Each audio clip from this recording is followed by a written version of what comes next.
Mes amis, bonjour. Je suis ravi de vous retrouver encore une fois pour le City Coco.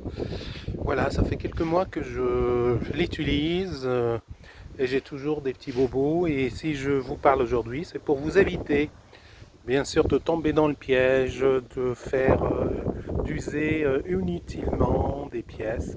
Donc, il est inutile d'user des pièces. Excusez-moi, parce que cela va vous laisser quelque part en panne. Alors, le problème vient du frein. Le frein, alors quand on s'arrête, généralement, on met le frein à main avec ce petit bitonio qui permet de le garder freiné. Ça sert bien quand c'est une descente. Ou ailleurs, il sert bien. Bon, je l'ai utilisé plusieurs fois et je me suis retrouvé avec un problème. Et un problème qui commence à être sérieux.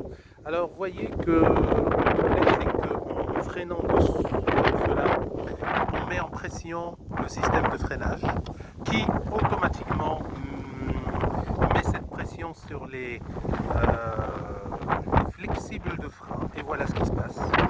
Je me retrouve sans frein côté, allez, on va dire quand on est à l'arrière, côté gauche. Qu'est-ce qui se passe? C'est que j'ai plein de fistules dans mon système de freinage et dans le flexible de frein. Je vous le montre, ces fistules avec mon doigt, voilà. Alors là, c'est à force de garder le frein tiré. Je crois que le flexible n'est pas très costaud et il n'a pas tenu. Alors j'ai une fuite. Voilà. Alors si je tousse et je vous montre mon doigt, j'ai de l'huile de frein. Voilà, donc je vous conseille d'utiliser vraiment le moins possible ce système-là. J'ai plusieurs fistules, je vous ai montré celle-ci, mais j'en ai une quelque part par là. Et je crois même au niveau de la jonction en bas, c'est-à-dire ici, si je mets aussi mon petit doigt, vous verrez, c'est plein d'huile. Alors voilà, ce sont des pièces un peu, je crois, de bon marché qu'ils ont mis là-dessus. Moi, je le regrette vraiment parce que c'est un bijou que tout le monde veut. Tous les gens m'arrêtent pour me demander où est-ce que je l'ai trouvé, comment je l'ai acheté, est-ce que c'est français, etc. Je regrette vraiment qu'on ait utilisé du matériel ou des matériaux de très très bas de gamme, ce qui fait qu'il a quelques faiblesses de ce côté-là. Donc entre autres, hein, comme je vous l'avais dit, les ailes sur chaque côté, eh bien, nous voyons que ça touche, quand ça vibre, eh bien ça touche le pneu. Et on a un bruit infernal.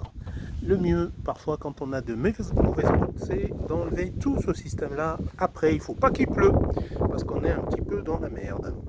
Voilà ce que j'ai trouvé. Donc, il est en garantie. Je vois avec le fournisseur qui va probablement me livrer un flexible tout neuf. Mais j'essaierai de ne pas mettre mon frein quand il est sur le plat, pour ne pas mettre de pression. J'ai un peu de frein pour circuler, c'est pas génial. Voilà, il est libre. Comme vous voyez, je le laisse tranquillement sur le plat, espérant que il va tenir. Voilà, ce sont les bobos et les quelques conseils pour éviter de tomber dedans. Voilà, moi j'en fais les frais. Eh bien, merci pour tous ceux qui m'ont suivi déjà. Moi, je continue à fouiner, je l'utilise et je vois un petit peu comment ça fatigue, etc., etc. Bien, je vous remercie. N'oubliez pas de faire des petits likes sympathiques et m'envoyer quelques commentaires, même s'ils sont pas super. Voilà, j'aime voir ce que vous en pensez et le lire. Allez, à bientôt.